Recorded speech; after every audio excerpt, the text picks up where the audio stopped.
Hey everybody, welcome to Freedom Talk. I am delighted to have the incomparable AJ Rice with me today. AJ, welcome to Freedom Talk. Brother Kelly, great to be here. You know, you're my second favorite Kelly after my wife. Okay, although some days you might be my first, but that's a discussion for another day. Your wife was blessed with an excellent name, I have to say. Kelly means warrior, as you probably know. That's right. I don't know, does that fit your wife? Well, we're Irish over here, brother, and she's Scotch Irish, so she's a candle. She's a candle burning it both directions, right? Gotcha. You know, she's a leader. She's an ass kicker. And look, if you're going to be married to me, you need to be able to withstand a nuclear blast to the face, right? And not only can she withstand them, but like Godzilla, it only makes her stronger. Nice. Well, I'm Scottish and German. I don't know what to make of that. I mostly identify with the Scottish part, but basically that's what President Trump is. You know, his father was German, his mother was Scottish. So I did not know that. I did not know that. So I'll get very angry and upset, and then I'll get cold and calculated. So watch out. The Scottish kicks in, and then the German. I've got a little German in me too. Both my grandmothers were German. Both my grandmothers were German, which is why I'm so well dressed. And both of my grandfathers were Irish, so I don't know how that worked out, but seems to be doing okay. I don't know. They're all intertwined back there somewhere. We're all related. You get the good skin. You get the good skin. I don't know whether your audience knows this, but I'm 130. So as you can see, from eating the souls of liberals, you can keep your skin. My skin routine's amazing.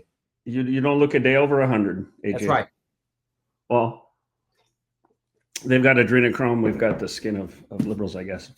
But I need to show this. It's all behind you. But your book, AJ, this book, incredible. I didn't know what to think when I saw it. I thought it would be sheer political punditry. Some of that's in there, of course, but it's actually got an astounding depth. Just started talking with you, working with you, and you dig the stuff I dig. Like I love our nation's founding. I love history and culture. All that's in there. I think in an accessible way. But tell us why. Well, you first wrote The Walking Dead, right? Right. And this is the White Privilege album is a follow up. I want to ask you, AJ, what prompted you to write these books? Where did you see? Well, look, that's volume 1 and 2 of what I like to call the mental health trilogy here, mental illness trilogy. Look, I kind of grew up in the media. I've had a lot of different types of mentors. I grew up on Rush and Howard Stern. When you grow up Catholic in Philadelphia, you need to bring a little, MPH on your fastball, otherwise you're going to get bulldozed. You can't, people. If I grew up in Topeka, Kansas, something else might have happened. But I would say that one of the things that I learned from being the executive producer of the Laura Ingraham show, the executive producer of the Monica Crowley show, working with John Solomon, working with Glenn Beck, being fairly close to everyone from Michael Savage to Mancow, is that, like Rush used to say, the key to, in a lot of ways, persuading people with actual content, whether it's history, social science, or whatever it is through the sort of keyhole of humor. To use irreverent humor to illustrate truth. Yeah. That's what I do both with The Walking Dead and the White Privilege album. Limbaugh basically said that was his job, to basically to shame the left, and that if you can hang a joke on people, you will be much more effective. I mean, look, in the last, well, I guess we're gonna approaching 50, 60, 50 days now. We lost one of our clients to an assassin's bullet. Charlie Kirk. And I can tell you, as someone that's been in the right of center media world, first on Capitol Hill and then producing shows, and now running Publius PR and doing my own books, I can tell you that in my time doing this, there's really only been 3 people, unelected people, that reset the board for conservatism, populism, libertarianism, traditional American outlooks on, science and gender and social science.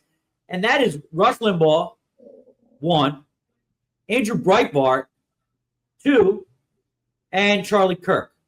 And these are irreplaceable. These are break the mold type people. So I tell all of my friends, look, I'll go looking for another Charlie. You're not going to find him.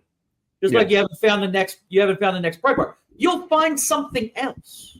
You'll find some other American original. You will. And look, even politicians in my lifetime, 40 years, there's really only been 3, at least on the Republican side. You could argue Democrats, with Carter, Clinton, and Obama and Biden, that, they all belong on the trash heap of history. But there's really only been 3 elected Republicans that have really sort of reset the board. And that is Ronald Reagan, Newt Gingrich when he took the House in '94, and of course Donald Trump.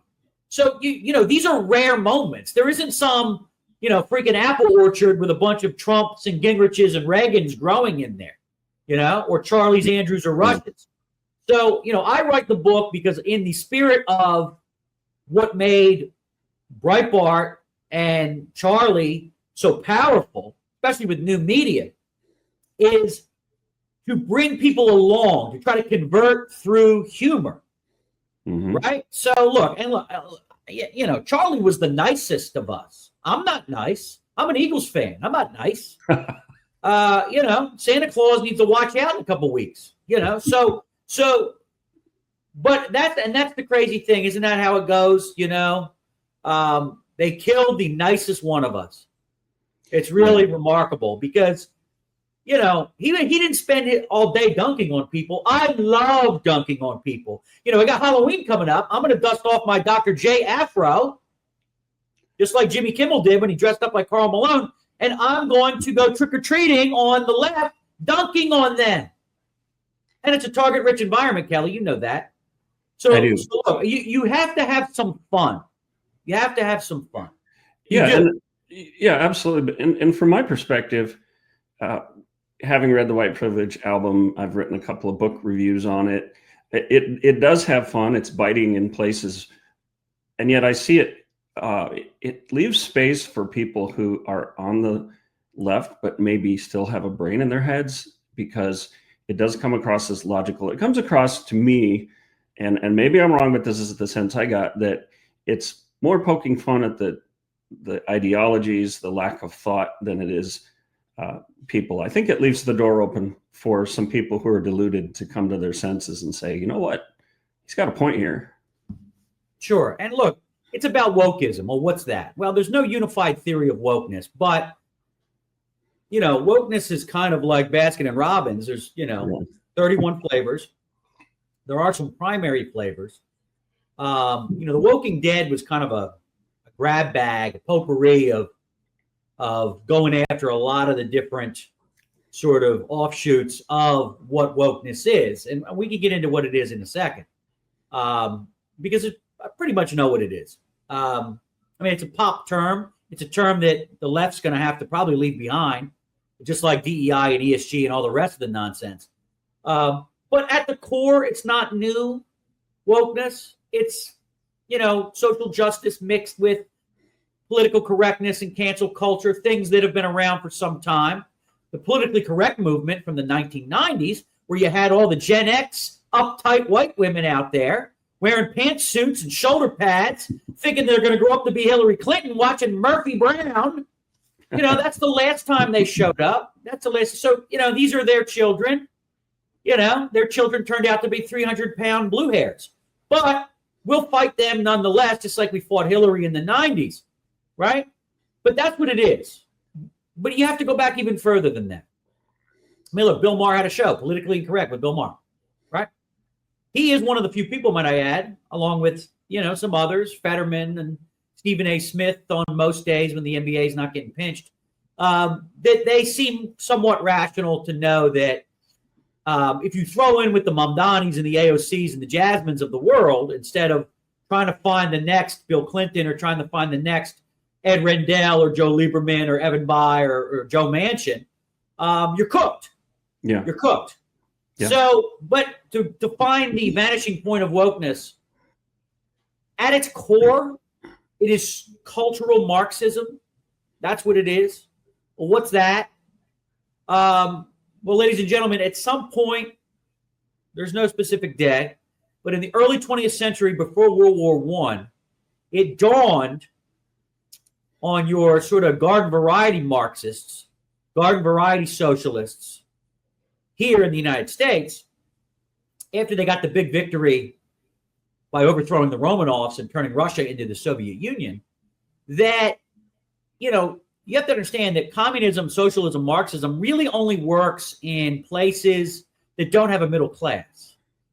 So if you look around the world in the 20th century, most of these places are dumps that were either a colonial power, or they had some royal family, or they had, some autocratic regime like Batista in Cuba, or, because you're talking about Ho Chi Minh in North Korea and different parts of Latin America and so on. Very rarely do you have a rich country like Venezuela taken over by it. Rarely, right? A country that was better when it was a colonial power of Spain. So you have these dumps, and the communists take over. There's really no nuclear family that is sort of talked about as something that you should sort of strive to be. The middle class is gone, so you have the stratification of society, where you have the poor, right? Chicken in every pot people, and then you've got the rich elites. So somewhere, because of the strength of the middle class here in the United States, it dawned on the Marxists here that they were never going to be able to sort of hang the capitalists with the rope that they manufacture, right? We're going to be able to pull that off. There's not going to be any workers of the world unite for various reasons. And look, you had the union movement and some of these workers in the coal mines and stuff, not the public sector unions, but the private ones, steel and coal and lumber and cow and, longshoremen and things, they banded together because they had some robber barons that were abusing them. Fine. The Marxists realized they needed to be like an STD. They needed to be like a parasite. They needed to be like a tapeworm, and they needed to get into the culture. Woodrow Wilson knew this. Margaret Sanger, the founder of Planned Parenthood, knew this. William E.B. Du Bois knew it, and many others, early 20th century. So what did they do? They infected the levers of the culture. So public schools, academia, the newspaper business, early Hollywood, the silent picture industry, Broadway, the Democrat Party, and slowly they've been doing the 100+ year march, which is why you've got the 300-pound blue hairs, which is why when you lift up their skirt, there's 73 genders under there. That's where we're at. That's where they came from. There was an Italian philosopher named Antonio Gramsci who kind of concocted this marriage of Karl Marx into the culture that, you're not going to be able to get them that way. You got to get them another way. You got to kidnap them another way. So you've had throughout the 20th century into the 21st, this creeping totalitarianism on behalf of collectivism and fairness and so on and so forth. You've had people along the way, like Mr. Prairie Fire, what's his name? Obama's mentor, the guy that wrote Prairie Fire and dedicated. Saul Alinsky. Alinsky. Yeah. You've had people like that along the way, throwing fuel on the fire. But that brings us to where we are today. And I mean, even in some ways, they've tried to take over the United States military. In the old days, it used to be, the State Department was where all the linguini spines were, and then the Pentagon wasn't full of fat beardos who like to wear dresses at night and dog masks, hanging out with chains and cuffs with whatever the hell, that's what was going on for the last 4 years for Biden, right? My next book, part 3, is actually about some of that and how Trump is sort of undoing it, him and Hegseth. The other thing that I know is big with you that the Marxists have tried to take over. Yes. Is that in some ways they have brought Karl Marx out of the humanities department and into the church, some churches, and they have baptized him. because you have a whole host of woke Jesus people out there. Yeah. You know, I'm Catholic. The last Pope definitely bought into this. The one before it, not so much. The one before that, John Paul II, absolutely not. He knows, you know, as somebody from Poland, he knew, you know, what communism was all about. The American Pope, we'll see. We'll see. He's done some weird things already, and he's done some other things that, you know, I don't even think JP2 would have done. But the Catholic Church will be here. It has always been here. It's old, reliable. That's not really the problem. Yeah. The problem is when you have the blue-haired tambourine people wearing I heart Peter, or I should say I heart Paul T-shirts on, and never Peter. Peter never shows up in a Protestant church, but Paul's everywhere, right? Yeah. And you know, you've got Karl Marx and Antonio Gramsci and Lenin and Stalin and Trotsky and Khrushchev and all the rest of them, and Mao and Ho Chi Minh and the Castro boys. They're all in the church. You got the tambourines, right? You got your Spanish guitar playing, and they're being baptized. You know, they got these Protestant churches. You might go to one. I don't know. I mean, you may go to a Protestant church. I'm sure you don't go to one where Fidel Castro's in the dunk tank getting baptized. I doubt it. But my wife and I met at a woke church in Bend, Oregon. We didn't know what, you know, we didn't know about these issues. Right. But, so that's the thing is they capture the military, and now they're trying to capture the churches. And look, we are fighting back. I write my books to fight back. I write my books to, you know, poke fun at these people because look, there's plenty of people out there that talk as fast as, you know, Ben Shapiro. I mean, there's all kinds of people. You know, Victor Davis Hanson's a genius, and this one's a genius, and all the rest of it. Guys like Gutfeld, Steven Crowder, the Babylon Bee, what I try to do, in some ways are more devastating. And this is what made Charlie so effective, is that Charlie was able to take, it was almost like he was weaving a tapestry in front of you. His brain moved very quickly. One of the fastest I've ever seen. You know, and I never shut up. I'm like the Joe Pesci of conservatism. And I will tell you, he was able to take like the New Testament and weave it with the Magna Carta, make jokes about what happened on The Bachelorette last night. I mean, he was able to weave like that. And that scares the hell out of anyone that can weave like, and Trump does it. Anyone that can do that scares them. Andrew Breitbart could do it. Many of our hosts out there can do it. Yeah. Yeah. Whether it's Hannity or Levin or whoever. You know, Bannon does it. So that's what makes them effective. I think they call it critical thinking, and it's seeing the big picture. And that's something that I see in this book, The White Privilege Album, is that you are encompassing, you're pulling things together, you're showing patterns. You're not just striking at different points. And in other words, you're not just reacting to the news. And for instance, I wrote about how you were prescient as to what happened to Charlie Kirk. Not that you necessarily would have predicted that, but you were talking about this environment existing for a long time, and it must be bittersweet for you because obviously it's tragic. You knew Charlie, and yet it's also somewhat vindicating to say, look, I saw this coming. You got to start paying attention. Yeah, I see that you're paying attention in a big way. You're weaving things together, like you said. Yeah, I mean, look, any human being that is killed for their ideas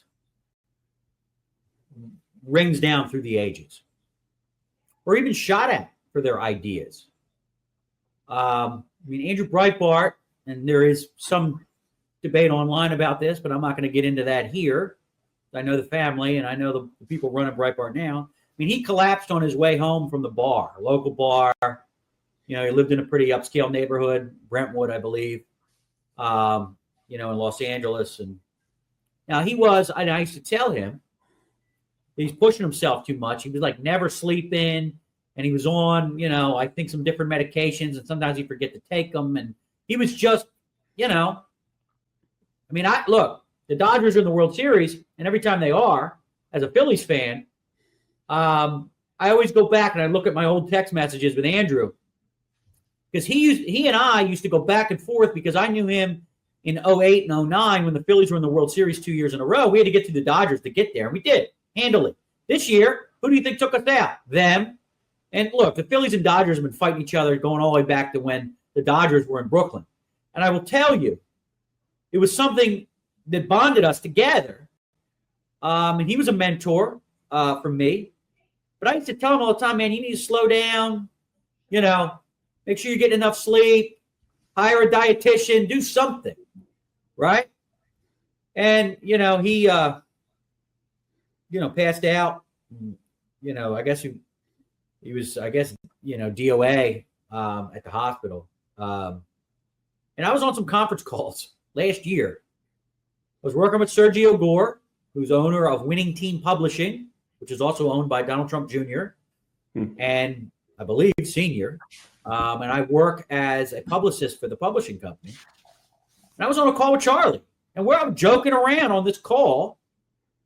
And I was like, bro, this is not, look, God bless these people that insert themselves into the arena surrounded by these kooks.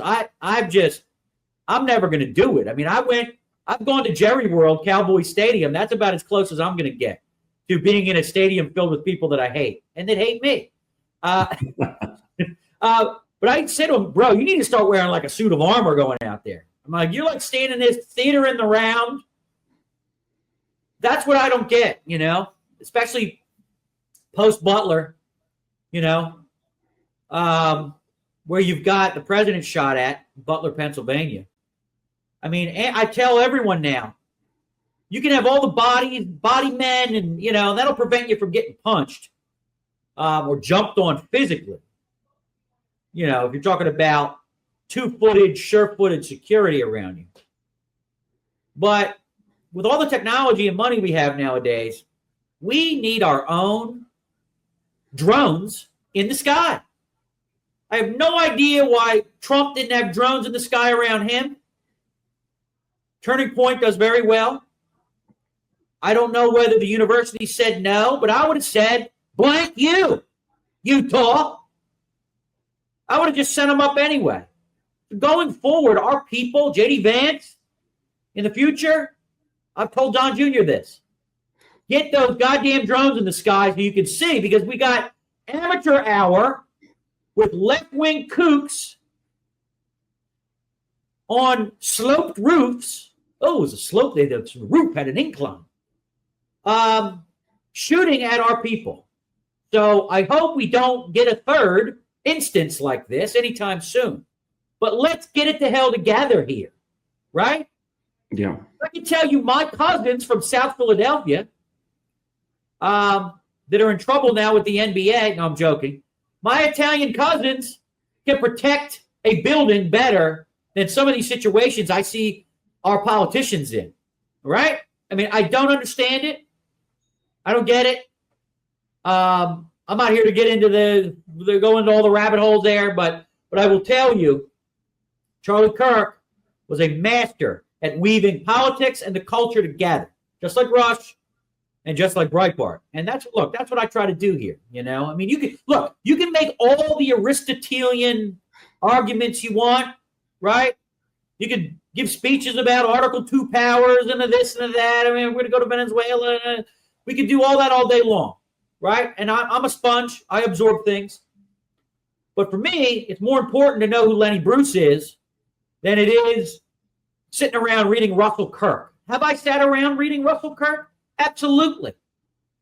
But I'm more interested in, all those midget jokes that Richard Pryor used to tell. No, I'm joking. I'm joking. Go ahead. You go so fast. It's like so many times I want to go off in a direction. We could talk for hours and hours. I think you're right about the protection of the politicians. I received a tip that I passed on to Trump's security team regarding potential drone attacks. And I was glad to see, I'm not saying this is why it happened, but I was glad to see that the inauguration was held indoors, because I didn't feel like it was like they were prepared for something like that. So technology is changing quickly, and we can't have the president driving a Trump mobile, or a Pope mobile around everywhere, or all of our right.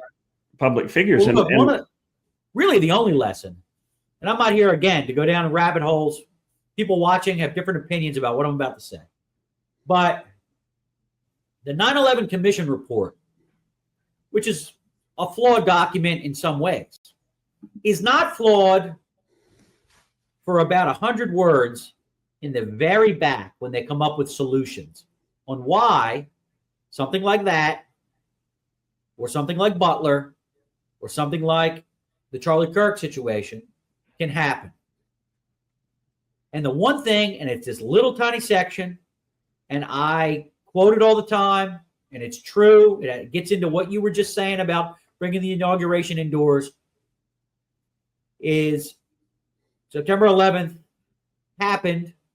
And quite frankly, this fits both the Alex Jones version of events and the Dick Cheney version of events, is that it happened because of a lack of imagination.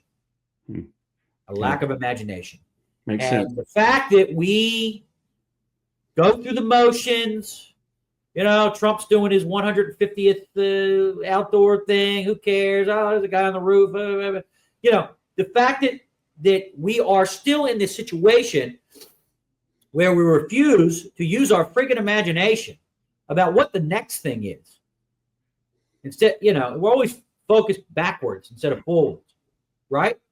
So, now I will say the current Trump administration, unlike the first term, this is a team of disruptors, and they all have an imagination. They're not afraid to use it. They're not sitting back, navel gazing. Well, maybe we should do this, Tulsi. Maybe Pete, Marco, we should do this. No, none of that's happening. Action, action, action. Yeah. The clock is ticking. Trump's term limited out, unless, Bannon's got some kind of trick that he's going to pull out of the magic hat that I'm unaware of. But yeah, I saw that. I'm wondering what he's thinking. The point is movement, action. Yeah. Okay? Do this at 9 a.m., get them outraged. Then do this at 11 a.m., get them outraged. Yeah. Right? Get them chasing this way, rain down hellfire. This way, get them chasing that way, and then destroy the East Wing when no one's looking. Well, I'm sure you're familiar with this book, or at least the principles behind it, Unrestricted Warfare. I talk about it a lot, how the Chinese Communist Party for many years has had a plan to take down the U.S. I think it's important to keep that in mind. However, that's come over here. It's in our left-wing politicians. And I kind of wonder, AJ, like when we're going to stop talking about the Democrat Party and just call them what they are, the Communist Party. But the most dangerous thing is ideas. And like you said, we have to think differently because they've wargamed this out. They know exactly how we work. This is why lawfare is so effective, because they're using our own law against us. And I've spent the last 5 years learning from the left, studying them, saying, how are they doing things? Because if we just use the conventional cures, the conventional strategies, they're already way ahead of us. So that really resonates what you're saying with me. It surely does. And look, I mean, Trump kind of put people in charge of the departments that were actually after them when they weren't in government. So whether it's Cash or Bongino or Kristi Noem or no matter who it is, right? Obviously, Pete and Tulsi, he picked people for being not only disruptors, but for people that could not just lop the head off of these departments. You can't do that. I'm here. I'm in the swamp. I've been here 20 years. And I've seen sort of the ball just sort of move back and forth between the 40-yard lines and nobody ever scores. Yeah. Trump's not going to do it. He's not. Look, that is not what you got here. That's not what you got from the vice president. It's an upgrade over Goofy Pence. God bless him. And it's definitely an upgrade in all these cabinet secretaries, from Besant all the way through to even just the staff that's in the White House, many of which are our clients here. I mean, Navarro and Monica Crowley. I mean, these are all our clients. Yeah. So RFK Jr., are you kidding me? We talk about a disruptor. Yeah. I mean, he's our client too. Certain. He's our client. Pete and Tulsi are our clients. So, I mean, look, you have to understand that, in order to have real change, you have to drop a Moab on these departments. You have to bunker bust 10 layers down because, and this is the case with anywhere, it is the middle management. It's the middle management that scare the hell out of the shareholders. They scare the hell out of the boss. They scare the hell out of the head of the NBA, the head of Disney, the head of Coca-Cola, the head of Nike. That's where the intifada comes from, this left-wing woke intifada. And, these are the people that were out in the Netflix parking lot because they didn't like Dave Chappelle telling trans jokes. These are the people that were in the Spotify parking lot because they didn't like Joe Rogan's take on vaccines, whatever the hell it is, right? These are the Tesla burners, right? Yeah. So, and they have their own folk heroes that shoot healthcare executives in the streets and all the rest of it. That's what you need to be after. I track on what you're saying. Right now, it seems like our administration's hobbled by the shutdown. And I know Harmeet Dillon and others are working diligently, but I also know Harmeet's lacking DOJ lawyers. So a lot of them quit when Trump came into office. Some of the people left in the administration are trying to thwart the Trump agenda. And I want to ask you, because you are there and you have insights beyond, I've been working on this for 5 years. You've been working on it for decades. But is the shutdown, do you think, a ploy to say, hey, they're coming in hot, they're cutting people, let's slow them down, let's shut down the government? Because it seems to be slowing down the progress. Well, it also is helping Trump speed up removing things that he, wouldn't be able to do if the government was funded and open. Right? So there's only so much that Elon and Doge could do. Yeah. There's so much, and obviously judges have gotten involved with cutting this and that. We can't get rid of the trans musicals in Ireland and the sex changes in Colombia and all the rest of it. Because we need those, Kelly. I don't know whether you're aware of this. We the American taxpayer needs the bearded lady live and live on stage in Dublin. But that is one thing for sure. I mean, I think, to quote old Rahm Emanuel, never let a crisis go to waste. You're going to not keep the government open, then I can't cut these things. When you're going to close it, I'm bringing the guillotine in, right? He's taking advantage of it, isn't he? Sure. Now, in places like the DOJ, you got a kind of a different situation. Although, during this government shutdown, I've seen the FBI speed up raids. They're doing more. See this NBA thing, this crazy thing that happened in Philadelphia the other day, in Kensington or Skid Row, where this basically this foreign drug operation that was being run. So Cash, he's not taking a siesta. Him and Dan are working their asses off. Cash and I have the same publisher. His team, his senior advisor, Erica Knight, I know her. She's great. Bongino is a former client. We worked on his books. These are no-nonsense guys. Yeah. So, now you're talking about, I guess, Ed Martin and Harmeet's ability to have actual lawyers there to prosecute and to, look into things. Yeah, I mean, look, most lawyers that go to work at the DOJ go there to be left-wing plants. They go there for that. They actually, look at Mueller and Fitzpatrick and McCabe and Comey. These guys all came out of the white dork left-wing beta male lawyer machine somewhere. They're all the same guy. Yeah. Right? They were all heads of the FBI or they were former federal prosecutors. And the reality is, and I've had many FBI agents tell me this, people don't go join the FBI to sit in some cubicle in Washington unless your plan is to be a politician or at least use your ideology to cherry pick who you're going to go after. Yeah. And what you're going to prioritize. Right? They go after you, Kelly. Right? They go after these parents out here in Loudoun County, Virginia. Yeah. And they did. They went after me. Right? Yeah. And they'll dispatch the entire FBI to go find Juicy Smollett's attackers. We got to move heaven and earth for Juicy, right? This gay black actor who claimed he got jumped in South Chicago by guys in MAGA hats. I mean, are you kidding me? So that was their priority, right? Yeah. You know, that's why, you know, Joe Biden had trannies without shirts on the White House lawn and all the rest of it. So that stuff is over for now. But make no mistake, and this is what Volume 3 is about. It'll be out next year. They have not learned their lesson. No, and that's my concern. They have not. If we don't get some hard justice, the manuals, yeah, the James Carvells and the Bill Maher, they understand that they're going to get cooked. Mm-hmm.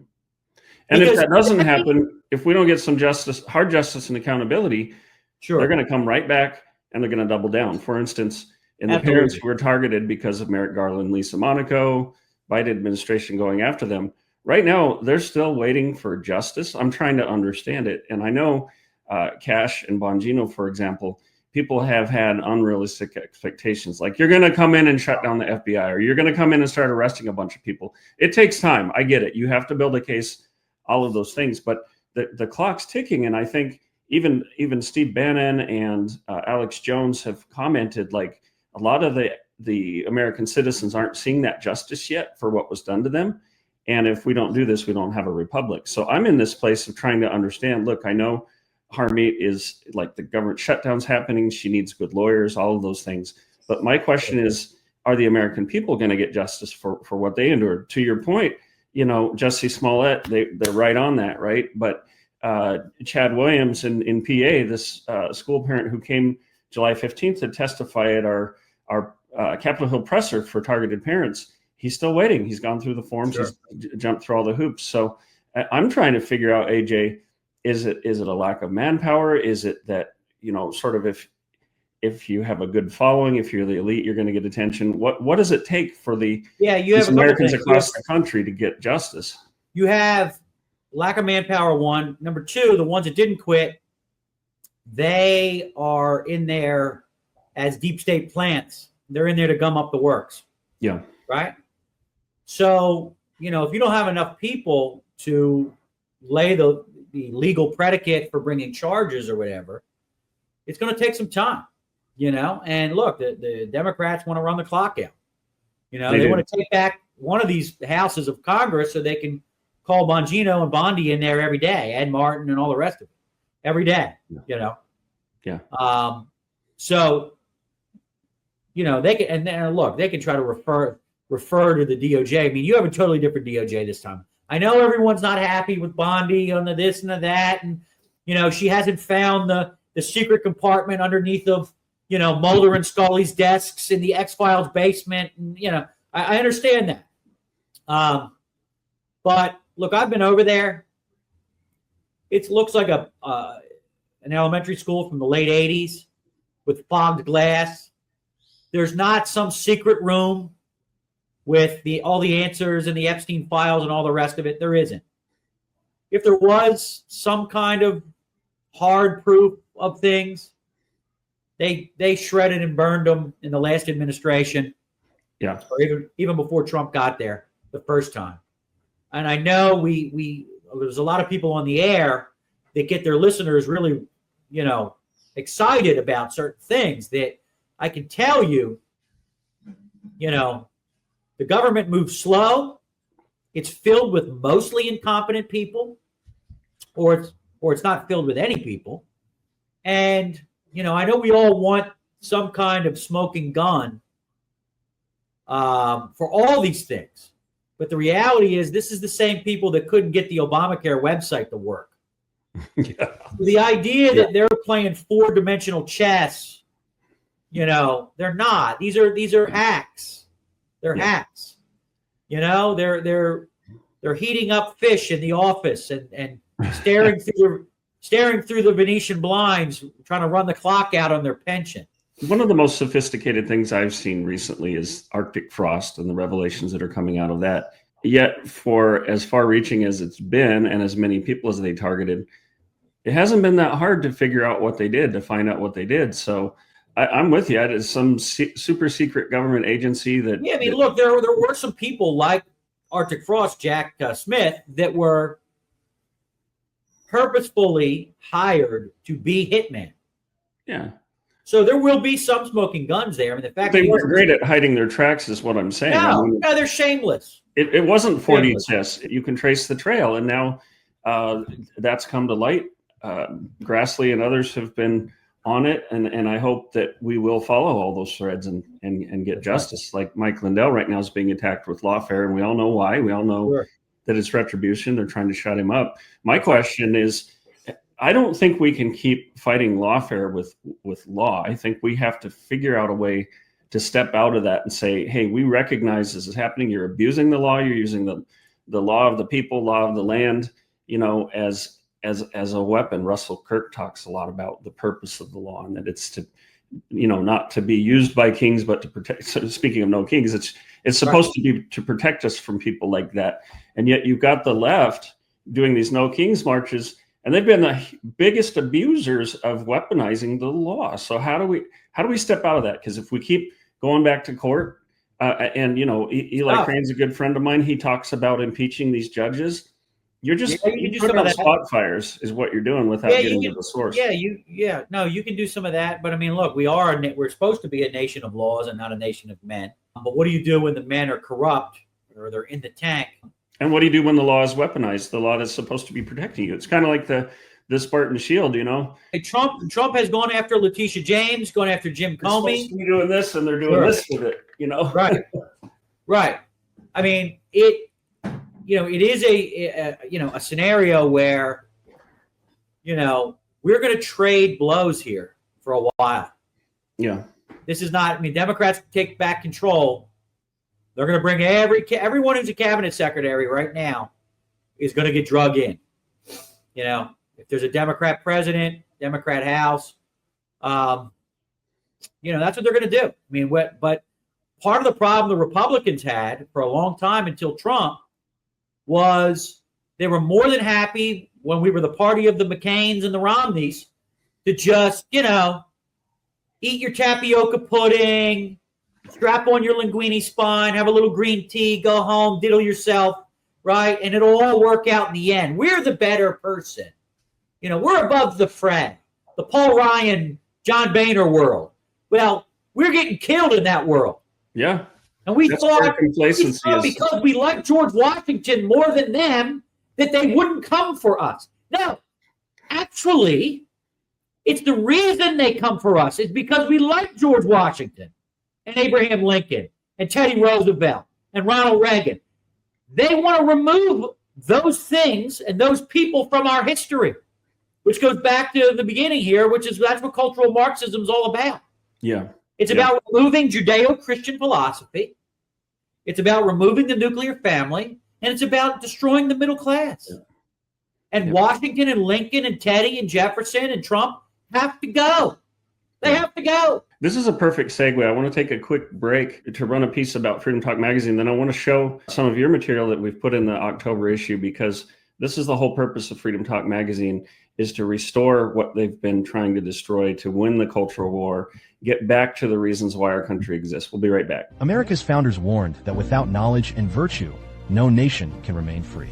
Yet through the steady infiltration of Marxist ideology, we have been stripped of both, and we are no longer a moral and educated people. To save America, we must spark nothing less than a national renaissance. That's why you need Freedom Talk Magazine, the journal of truth and virtue.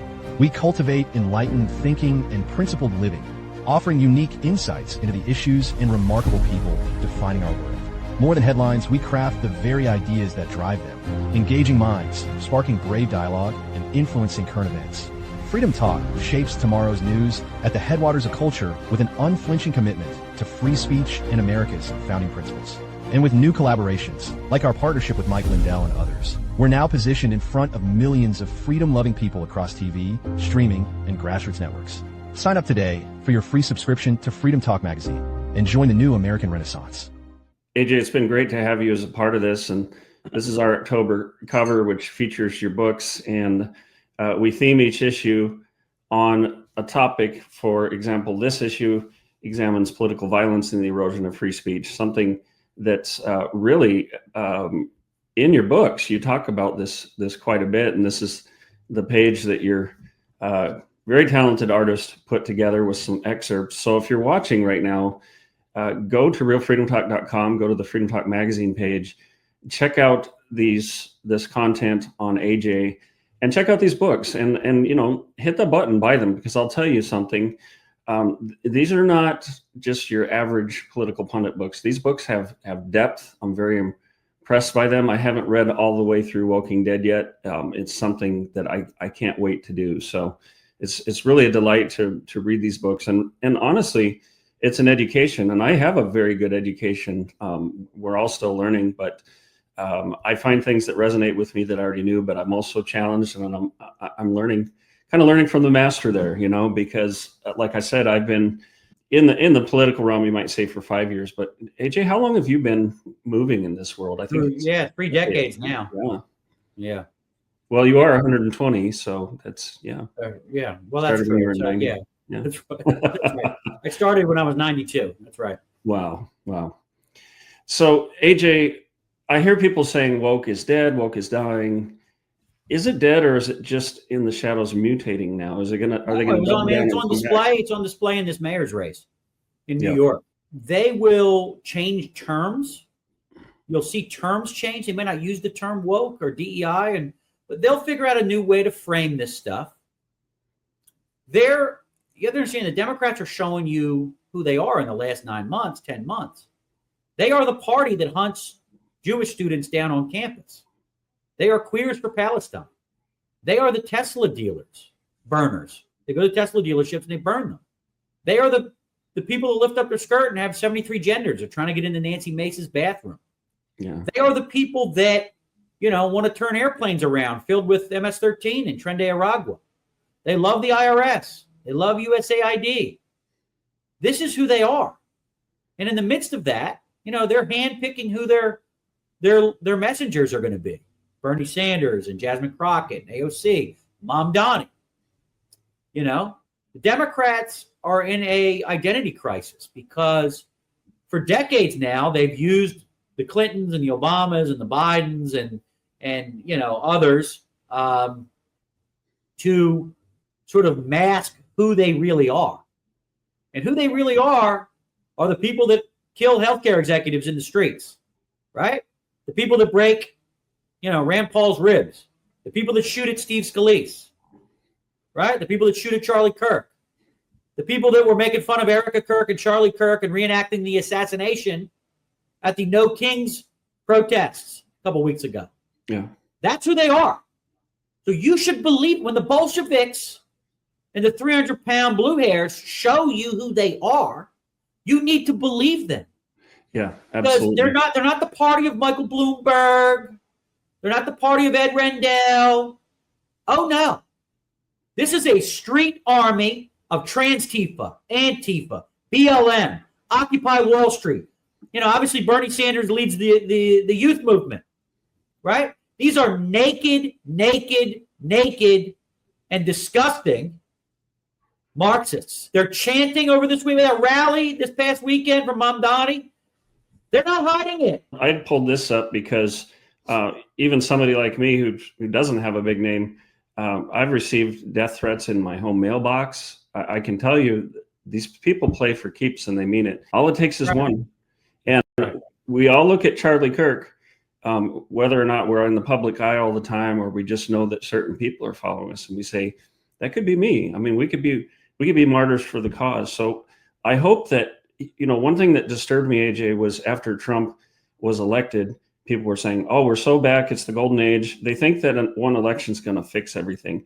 And I think the importance of what you're doing with these books, AJ, is that you're equipping people to understand that no, an election isn't going to fix this. You're giving them ways that we can fight back against this. And one really important question, I think, because I have 5 kids from 24 down to 10, and I know you're a father. How do we push back on these bad ideas? Because we do have some national sins. The slavery is part of our history, but how do we push back on these things without making our youth feel like we're whitewashing them? How do we do it without demonizing people? How do we point at the bad ideas And how do we capture this next generation? Because the Marxists have been very good at flipping the narrative. Here's the thing. One thing that Charlie Kirk's death showed us is that the country is not filled with, millennial and Gen Z and Gen Alpha wackos only, right? That there's this other movement afoot. Right. And it's on college campuses too. And, millennials are turning 40 and, they might have voted for Obama in their 20s. They're done with that. They can't afford this. They can't afford that. Their boomer parents are trying to help them out. That's the thing is that you win by engaging the culture. There's 12 sections, one name for every chapter. Every chapter is named after the month of the year. I go through an entire calendar year, defending our traditions, our holidays, and our people, and have a little fun doing it. Awesome.